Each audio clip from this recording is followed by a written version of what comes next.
Hello everyone. On August 23rd, the sun is entering Virgo.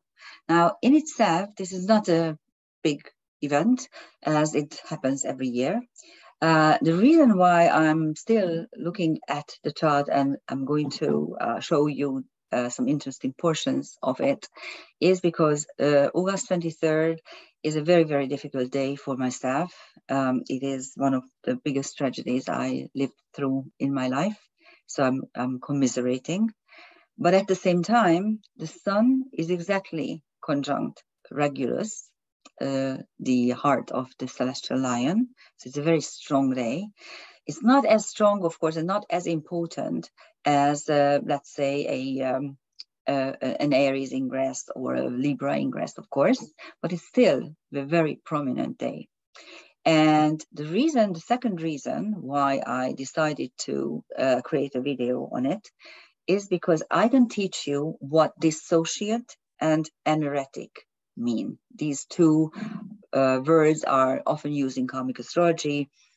Sometimes I hear them used in regular astrology as well, but to my understanding, most astrologers don't really care whether a trine is exactly at the trine signs, whether both planets are in air signs and so on. So they often don't care.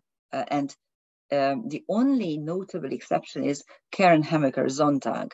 I think she's really the only astrologer who speaks about energy patterns and how important it is to have the exact energy for a configuration or an aspect, and how this could be actually blurring the picture if it's not. So let's take a look at the chart itself. And as I said, the sun is entering Virgo on August 23rd. In Budapest, it's 5:16 a.m. In London, it's 4:16 a.m. And because I'm not paying attention to the angles in this video, I haven't changed. This is the Budapest chart, by the way, but the London chart should kind of look like the same because we are going to look at the configurations. At the same time, there are some interesting features. The sun is applying to trans-Pluto the dimension jump energy. So that's happening again every year because trans-Pluto is not going anywhere. It has been in Pluto for 60 years and now it's going to be, in Leo for 60 years and now it's going to be in Virgo for another 60 years. So it's not going anywhere. In the Budapest chart, we have Saturn on the descendant. That's not going to happen anywhere else, but disregard it. We still have a very strong and tight conjunction with Juno, Austria. And Austria is a karma breaker, the destiny changer. So you can still change the destiny of your partnership, your relationship with love, of course, because it's in Pisces. Uranus is still conjunct the North Node, not as tightly as, let's say, 10 days ago, but it's still there. It's separating. And you can still, again, change or liberate your chosen destiny. Sedna is at the very, very end of Taurus, and Mars has just moved into Gemini. So this is a dissociate conjunction, by the way. One planet is at the end of the sign, the other planet is at the beginning of the next sign, and yes, they're conjunct. So you can see that there's barely, not even 2 degrees between them. So it's a tight conjunction, but dissociate because they are in two energies.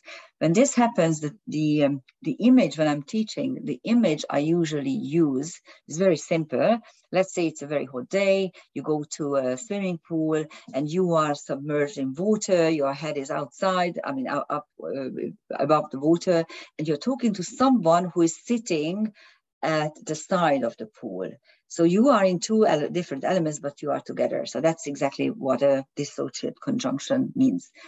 The moon in Cancer is coming up to an exact conjunction with black moon Lilith. So the moon, a very strong moon in its own sign, is highlighting the archetype of stamina, owner and feminine strength, and also clairvoyance.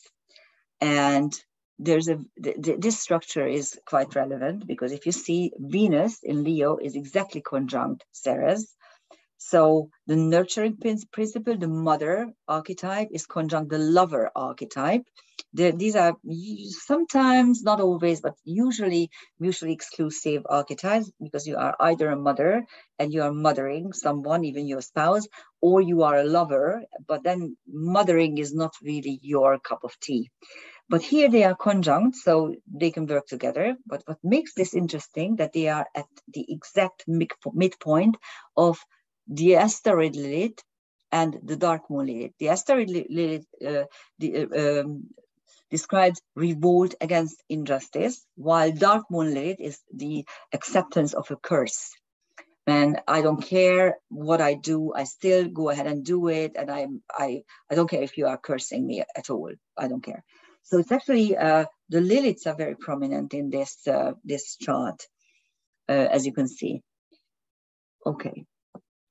Oh yeah, by the way, and yes, then there is of course a Mercury Pluto Earth trine. Mercury is at 26 degrees Virgo, 27 degrees Virgo, and so and Pluto is in Capricorn retrograding, but there's a beautiful Earth trine between the two. Now let's take a look at our main structure in this chart, which is a dissociate anaretic T-square. Now let's take a look at first at these two words, okay, these two concepts. What is dissociate? It means out of sign. As I said, Karen Hemmecker-Zontag wrote, I don't know which book, I must have read it 20 years ago at least. It's an old book by her, but she's a very, very good astrologer, very learned, very thorough astrologer. And she was the very first person that I met who actually acknowledged that such a thing exists. Pardon me if you have found anyone else.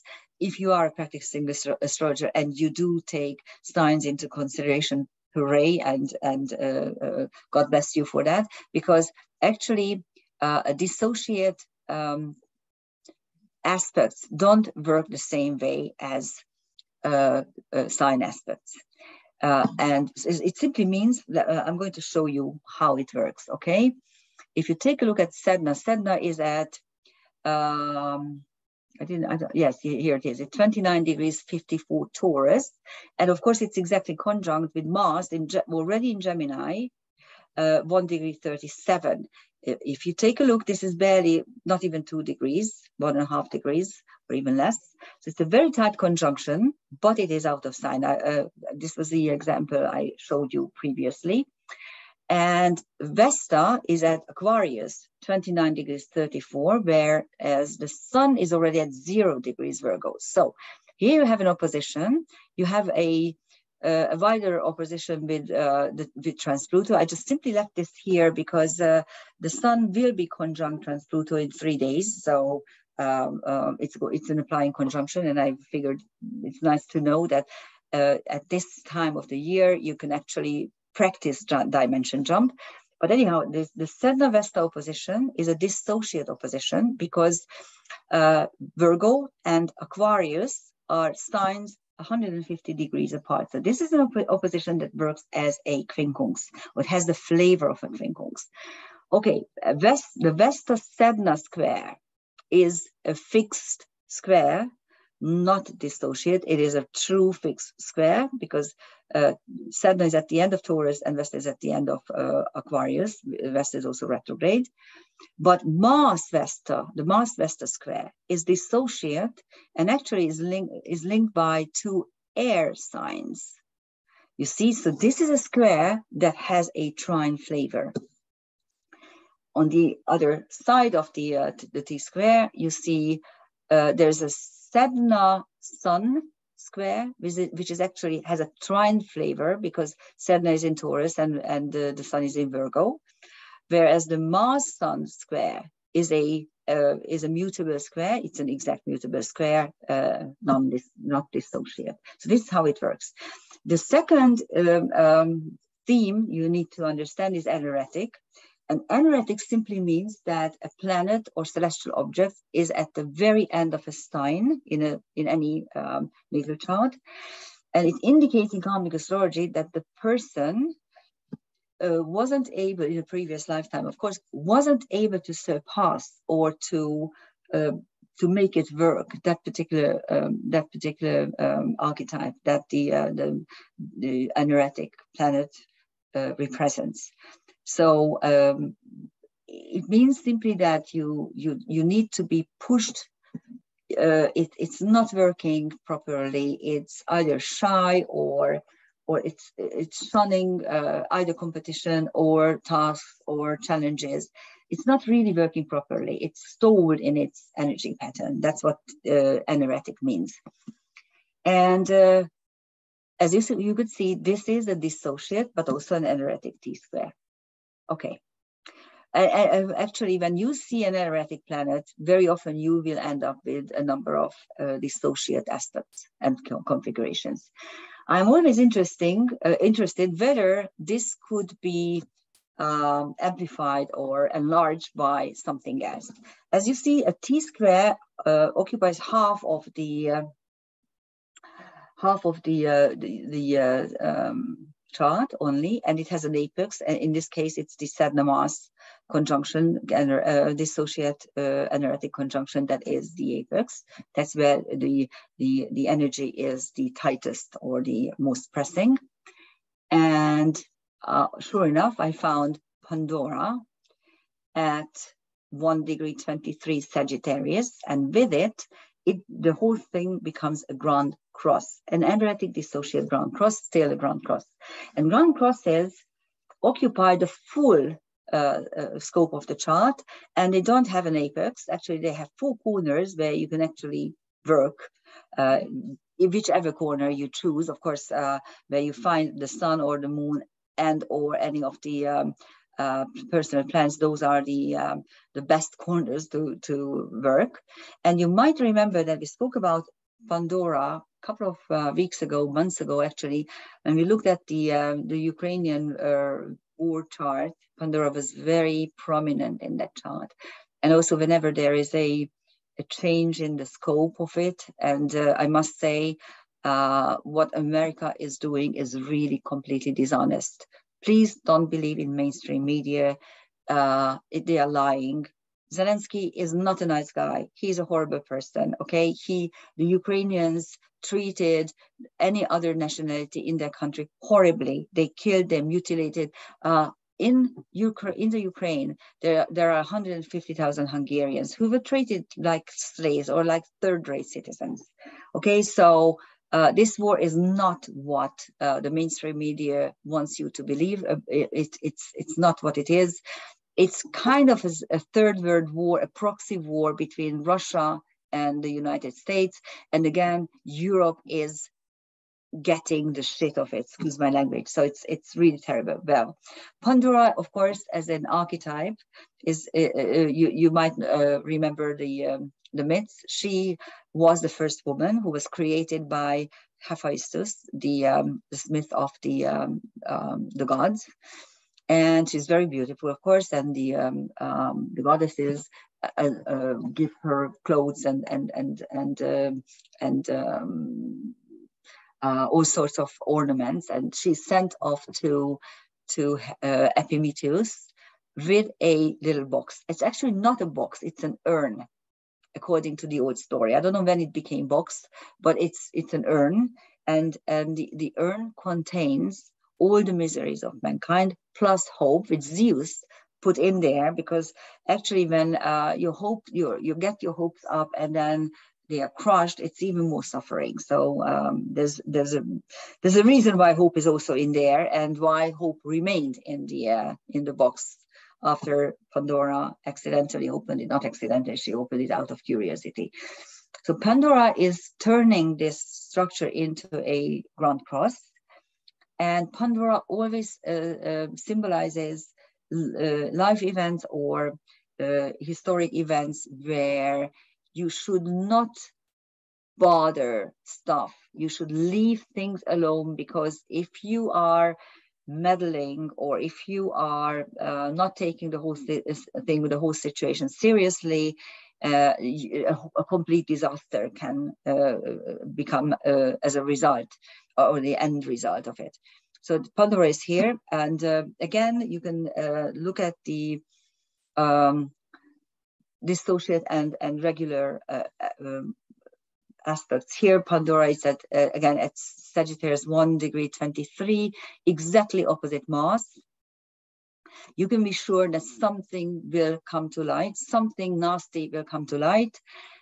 Whether or not it's going to be really front page news and finally people are starting to see what's happening, I don't know, because there are other interesting features of this chart. But anyhow, this is an opposition. But the Sedna Pandora opposition is an opposition in quincunx signs, so it's a karmic opposition. Then you have the Pandora Vesta square. Is not really a square, it's like a sextile, because Vesta is still in Aquarius and Pandora is already in Sagittarius. So those are sextile energies and so on. So you can actually take a look and see what is dissociate and what is not dissociate. If we add some more transcendental celestial objects, and here comes the interesting thing that with the sun, I will get to it in a minute. Pandora doesn't have anything else, and Vesta neither, but Sedna is at 29 degrees 54 Taurus, and More Somnus is at 28 degrees. So it's quite close, not yet there.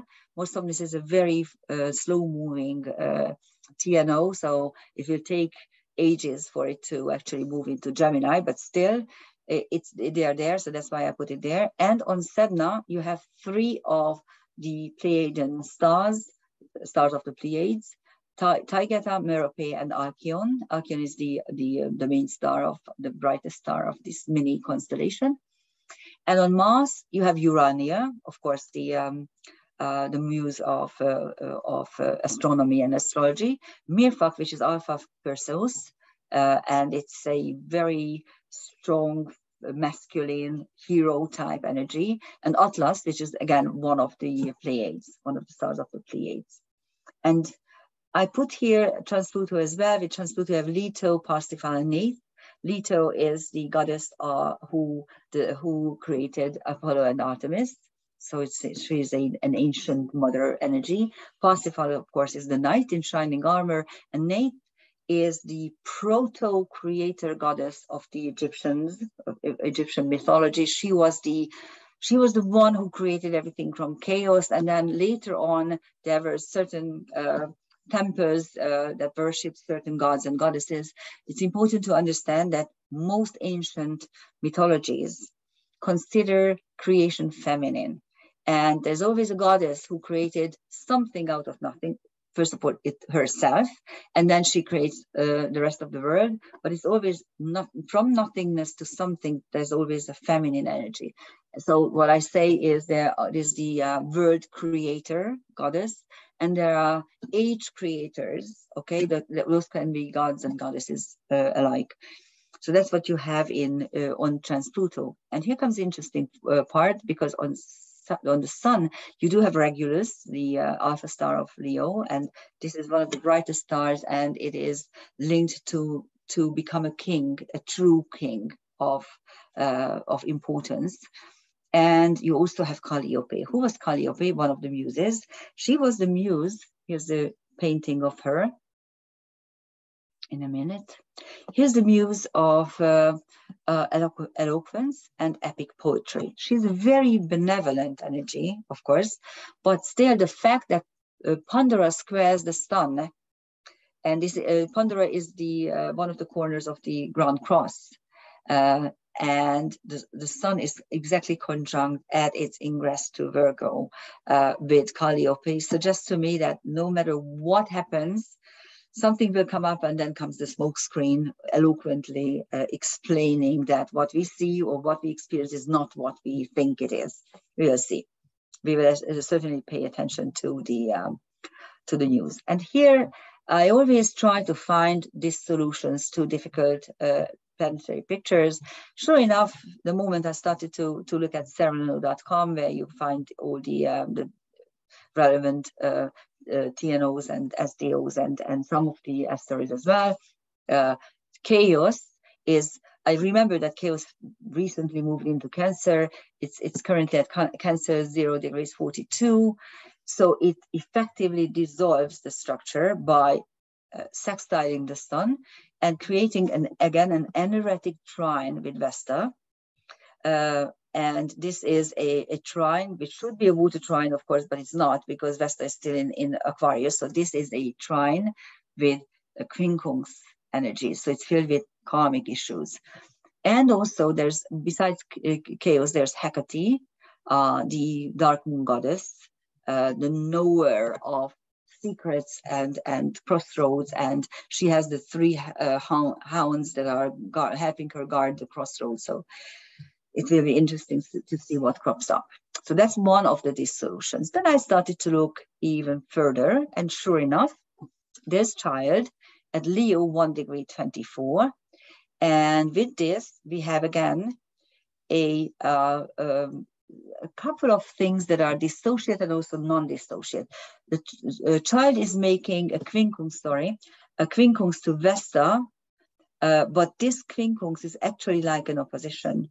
The energy pattern is opposition, because Leo and Aquarius are in opposite signs. Those are opposite signs. But at the same time, it makes an exact sextile to Mars, and it makes an exact trine, a fire trine to Pandora.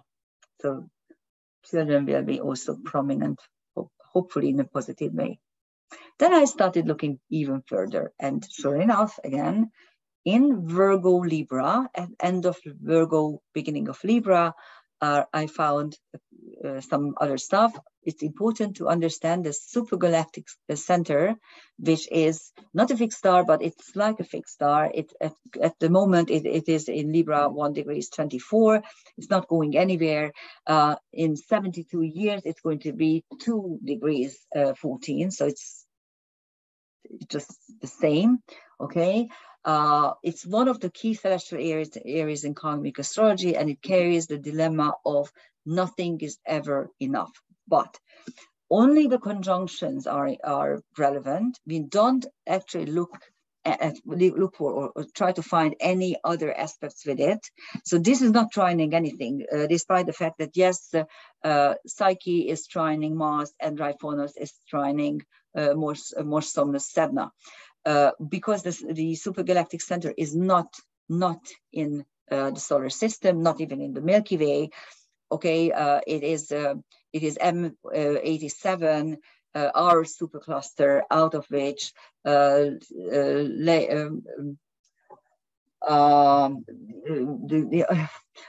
it's once I'm going to show you in I think I did.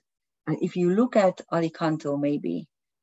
There was one video on this where I showed all these galactic things. If not, I'm going to make one, and you will understand that this is, I mean, it's a galactic point, and you can't use any normal aspects with them. But anyhow, so Raifonos, it's at Virgo 29 degrees 52. So it's about to move into Libra, but it's not yet doing it. Again, this is a TN. That is actually a centaur, a true centaur. And Raifonos, it was one of the sprites, one of the 12 sprites that Zeus occupied or asked to guard Heracles' crater to save him from Hera's breath. And Raifonos took this task so seriously that he turned himself into a centaur, because he figured that with a horse lower body and a human upper body, he will be able to defend Hercules or Heracles. It's two names for it, the same hero. But he will be much able to do the task. So it's a guardian centaur, and it's actually the behavior patterns linked to it are complete metamorphosis for the sake of a task that I accept, something like that. It's like, okay, I need to do that for that, I need to become something else, and I'm able to do the metamorphosis. That's what it means. And Psyche is of course, the soul. It's at Libra 0 degrees 44. And again, it's interesting because, as I said, Raifonos is trining more Somnus Sedna. It's an earth trine. But with Mars, it's already a square energy, a trine with a square energy, a mutable square energy, Gemini and Virgo. Whereas Psyche trines Mars, it's an air trine, but with most Somnus Sedna, it's a quincunx.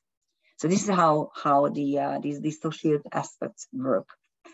And then I still looked further, and I did find Ixion. Again, I remember that Ixion moved into Capricorn. We do have a chaos Ixion opposition at 0 degrees of the cardinals, which is always very relevant. One video could be made just on this opposition, because that's what we see in the world. So these are also very important in this space-time moment. Of course, Ixion is one of the first documented psychopaths who kills his own father-in-law and then doesn't get any release from his sin, because no one has ever done anything like that. And of course, Zeus, the other psychopath, invites him on Mount Olympus, which he when he arrives, he simply falls in love with, or I wouldn't call it love, actually. He feels a very strong desire for Hera and actually wants to rape her. And in order to save her, Nephili, who is a cloud goddess, turns herself into a Hera-like something, and she suffers the rape. So it's a very dark archetype, but at the same time, since he is put on a wheel, an ever-turning wheel, it also signifies the wheel of reincarnation, the acceptance that in our physical form, we do commit crimes. We are not perfect. We are not human. Human beings are never perfect. Human beings have sins and have all kinds of negative traits as well. So that's what it symbolizes. Okay, and we have this space-time moment where Ixion is at 0 Capricorn. And its retrograde, so it's going backwards, it's going back to Sagittarius and then moving forwards. So it's not yet fully in Capricorn, because it will go back to Sagittarius soon, not soon, a couple of weeks. Anyhow, but the opposition is real. It's Cancer Capricorn, quite tight. But for instance, the sextile with Vesta is dissociate. It's like a semi-sextile and so on. So you can see how it works. And then I think I have one more, Nemesis. This is also here, Nemesis at Pisces 2929. And Nemesis then makes dissociate aspects with anything at 0 or 1 degree, and makes perfect aspects and with anything at 29 degree. And of course, Nemesis is the punisher of hubris, a revolt against the wish of gods. Okay. And here's the full picture for you to look and see. I did put some of the degrees here for you to simply understand what's going on. You can actually dissect this and take a look at all the aspects. These are all very tight aspects within 1 and 1.5 degrees. Actually, nothing is at 2 degrees except for a trans-Pluto, but as I said, I left it there because I wanted you to take a look at what it is, how an applying conjunction can become important within a couple of days if it's the luminaries, a couple of hours if it's the moon. So this is the big picture, and this is the moment in time for the 23rd of August. And as I said, I rarely make videos on just by ingresses by themselves, but I wanted you to understand what dissociate and what anaretic means, and how these transcendental celestial objects, which are full of very rich with myths, can give you a deeper understanding of the space-time moment. The traditional planets give you the big picture, And these transcendental celestial objects give you another layer, give you a deep karmic layer through which you can understand the exact manifestation of things. Thank you for listening, and happy Virgo. Bye-bye.